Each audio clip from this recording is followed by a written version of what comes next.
Simon Sinek, he has posted a school bus test, which says that if the founder of the company is hit by a school bus tomorrow and dies, would the company still survive?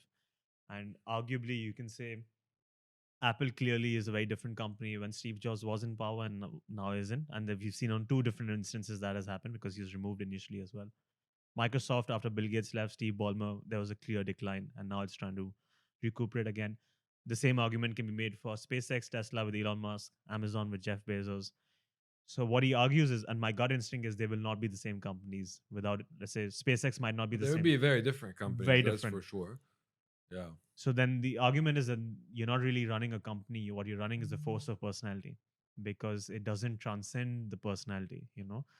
Yeah, I don't think that's fully true, and also I don't think it's fair to generalize with these very big examples, such as Microsoft or Apple, whatever, to every companies around the world. They're very different. So a CEO of Apple or of Microsoft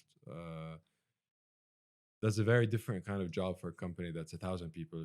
The 1,000 people company CEO does a very different job than the company that has 100 people, and then the 100 people CEO company does a very different job than a company that has 10 people. So they need different things at different times. Usually, the companies that are like the examples that you gave, like Elon right now, or Steve Jobs at the time, the two biggest things that they drive is one, it's a vision that drives the entire company, as well as externally, customers and talent, right? So their vision and their kind of like personality and profile drives that in one way or the other. The second thing is a way of doing things generally across the organization as a philosophy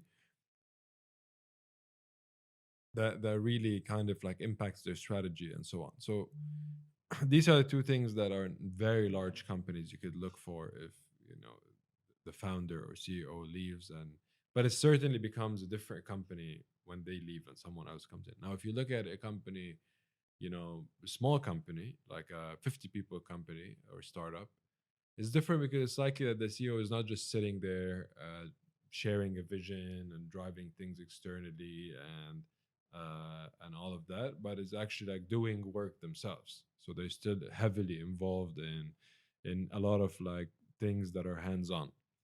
So in that case, it's also really different. So you're right that a company is different when the founder or CEO leaves, and that's obvious. In any transition of you know kind of when you have someone leading something, it's gonna change, like Trump and Biden now, or whatever example. So when you transition into a new kind of someone who's leading, then it's gonna look different. It has to look different, and the person who's taking on should do things differently than or should kind of like put in their own personality and character into it.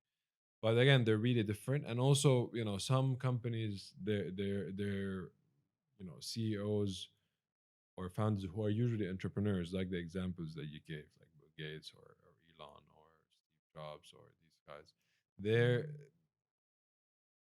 It's more like because they're entrepreneurs, so they're driving like a certain groundbreaking kind of like vision that requires a lot of that. But most companies around the world are not like that. So if you look at all the S&P five, a lot of the S&P 500 companies, or other big organizations, especially like classical ones like airlines or big chains or whatever, they're not. Their CEO is there to. It's a character and a profile and someone who's good at business and good at protecting shareholders' interests and running an operation, and often comes from an industry background. That's what a CEO is. It's not necessarily of course in some cases you need that vision and whatever, but in many cases it's really about the more quiet CEOs or the ones that run. So in these cases the company is less impacted necessarily by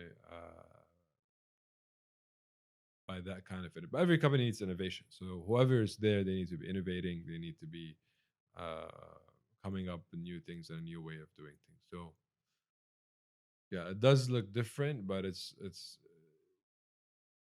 what I would say is that if a small or a large company, if a new person comes in, then they should, regardless of the size, they should run it in their own way. stick to the values and to kind of like that direction or the vision, the initial vision, but then build on that by creating their own vision.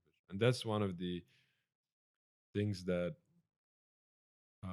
Steve Jobs told Tim Cook in the letter, I think that he had sent. I read at that time, 2010 or 11, before he died, is that, first thing he told him, don't try to be me.